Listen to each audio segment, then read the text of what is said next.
What happens when a rock star disappears into oblivion, recedes from the spotlight, taking steps back into the shadow until he's a specter of what he was before? An echo, perhaps? I know what you're thinking. I'm not talking about rock and roll suicide. I'm not talking about drug overdose. I'm not even talking about some kind of reckless driving under the influence. I'm not talking about death at all. I'm talking about choosing an ordinary life. The person that made me think all these thoughts is Hiro Yamamoto, founding member of Soundgarden. His name has come up a few times recently because Kim Thayil has been doing some more interviews on YouTube, notably with Rick Beato, and I hear the name coming up. And when he's talked about, he doesn't sound like he's a peripheral figure. He sounds like he's right there in the center. So the little bits of information that I gather is that he's there at the formation of Soundgarden. He's a founding member. I get that he was living with Chris Cornell, and I get that he was a significant co-writer and even co-vocalist at time in the band. Now, I'm the kind of guy who tends to project a lot. When I hear that, when I hear this founding member, this co-vocalist, this person who was just right there on top, is packing his bags and leaving right before, arena tours, I project. I put myself in his shoes and I'm like, oh, I'm immediately envious. I'm immediately angry. I'm immediately bitter. And those were my expectations for Hiro Yamamoto himself when I finally found out that he was around, he was on YouTube, and he was even willing to talk about this period. So I watched a few things. My favorite is this 45-minute interview I'm going to link up to, which I recommend you listen to because I think it's great. He looks younger than Kim Thayil does. He's got an open laugh and smile. He doesn't at all feel like a beaten down shell of a person that I was projecting on him. Hiro Yamamoto. He's there, he's smiling, he's talking, he's open, and he seems A-okay. Let's go back chronologically. Hiro Yamamoto is born in the suburbs of Chicago, son of Japanese immigrants. They had a lot of hardship. They were both interred in the camps during World War II. He feels like an outsider. There's not a lot of other Asian people around him. He finds solace in music. I think he starts being really happy when he goes into an experimental kind of high school for the arts that encourages free thinking. In this school, he meets up with Kim Thayil, an Indian guy. So they're both minorities. They bond over that. They have long hair. They're kind of both into rock and roll or punk. Hiro is immediately impressed with Kim because Kim has a girlfriend at the time, and that's impressive. That's something. When he said that in the interview, I could relate to that. They strike up a friendship. They both feel out of place where they are in Chicago. They both hear about Seattle as kind of a new frontier place for people like them to explore, and they head in a car together and move to Seattle, to a brand new world. Now it's a little ironic because later, of course, Hiro goes back to college and rejects the rock and roll life. But early on, I think Hiro was the bolder of the two, the one who was willing to take the more risks, throw it all out to the wind, because Kim goes to college to study philosophy while Hiro just immerses himself in the music scene. He is also working in a bicycle shop. Now, I'm sure he could have gotten into college. He's a very bright person, and he did it later in life. So it's a decision on his part. He doesn't want to go to college. He wants to live the life. He joins a few bands, and he likes it. He feels like, he says this is the first time he feels he's still other, but he's accepted for his otherness. At an early age, Hiro is a person that I think doesn't want to identify with his heritage. He's perhaps a little bit ashamed of it. And later on in life, he comes to embrace that. Same is true for myself.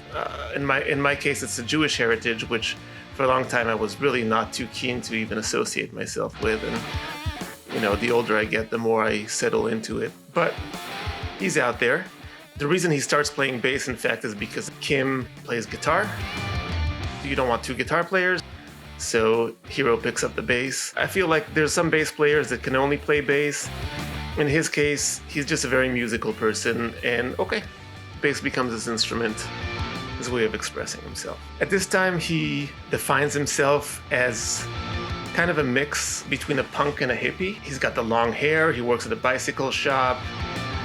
I think a lot of the hippie ethos is appealing to him, but then again, there is the anger, which is the anti-hippie that comes from the punk, and he likes to express that through his music.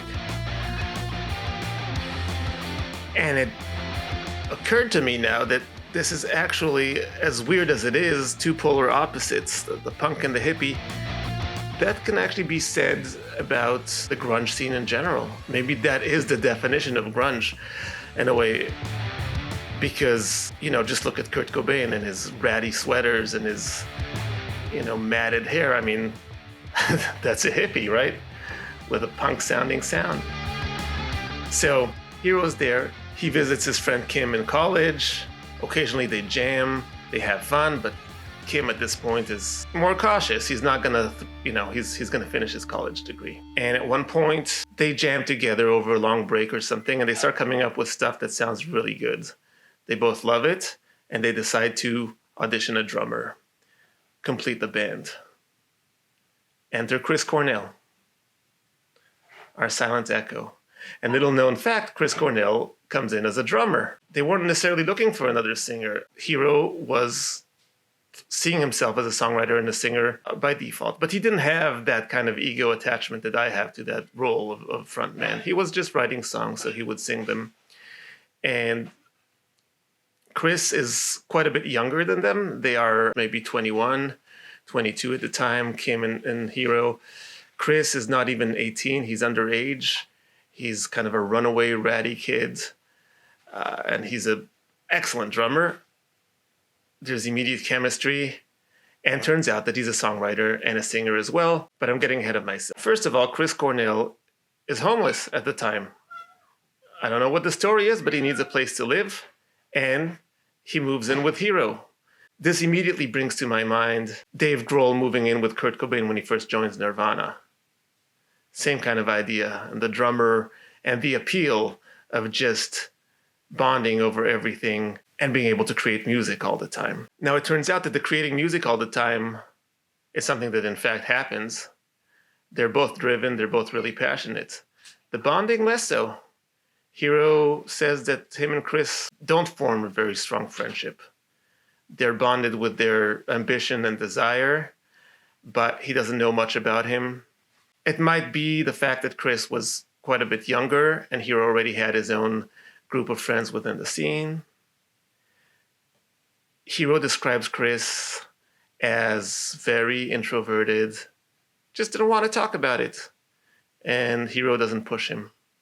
So they live for a year together. They don't form that kind of explosive dual friendship, that Lennon-McCartney kind of partnership that I'm always dreaming of, but they do form a musical partnership and creative partnership. And they go back and forth and they write different songs. Whoever writes the song is the one who performs it. Now it's clear that they have something really serious going on. They're really good. Originally, Kim is not 100% convinced. I think he's still hedging his bets. He's like, what we did is cool, but they want full commitment, because remember, Hiro and Chris are living together, they're jamming together, they're writing, they're ready to go, and they kind of give Kim an ultimatum: come and join us or we'll replace you. And he finishes college, he comes and joins, and Soundgarden is formed. They start performing all over Seattle, they start gaining a good local following. At first, Chris is performing his songs from behind the drums. It's funny because Kim says they weren't fully aware of what an amazing vocalist Chris Cornell was, but they must have been to a certain degree, because just naturally it starts to gravitate that Chris is doing more of the vocals, becoming more of the lead person, and Hiro doesn't seem to mind. Chris realizes that he's too constrained by being behind the drum set. They get a drummer and he emerges as that front man that we know. I wasn't familiar with the early Soundgarden stuff before, but I listened to Hiro's bass playing and I love it because it's so melodic. He's a person that wants to express himself in harmony and melody, and whether he's singing or not, and he has a couple of songs on the first couple EPs and albums, he expresses himself in melody, not just in rhythm like most bass players do. They're a tight ensemble. They look cool, like look different, grungy in Seattle before grunge was even a thing. Late 80s, early 90s, and they finally get signed. They get signed to a really major label, and bam, Hiro Yamamoto exits. No one pushes him out. None of these sordid stories. Okay, we've made it, now let's get rid of this guy. No, Hiro makes the choice himself. When I hear that, it's hard for me to fathom. The thing you've worked for your whole life is finally here and you walk away. Why? Well, Yamamoto is not too shy about that. He says one of the biggest problems was the fact that once you get signed by a major label, you're officially part of the music business. And it's a business. It's a business more than it is anything else, more than it is an art. It's like forming an LLC, and people have opinions, and everyone weighs in, and it's not about the music anymore.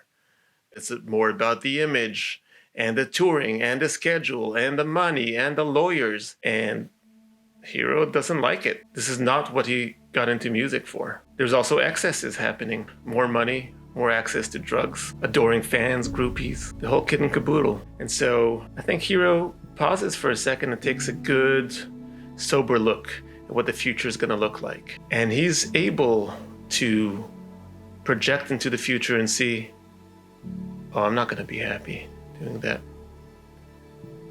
There's an amazing maturity in that kind of decision. And that's what happened. He steps away. He goes back to college, gets his chemistry degree, gets married, has kids, and leads a pretty happy life. I mean, you can't really hope for a more happy ending for a silent echo like that. The one thing that strikes me the most about this whole story is Hiro's enduring love of music. He loves playing music. He never stopped playing music. I mean, that's the thing. You think you quit, and that means that this part of your creative self has come to an end. And that's the opposite of the truth.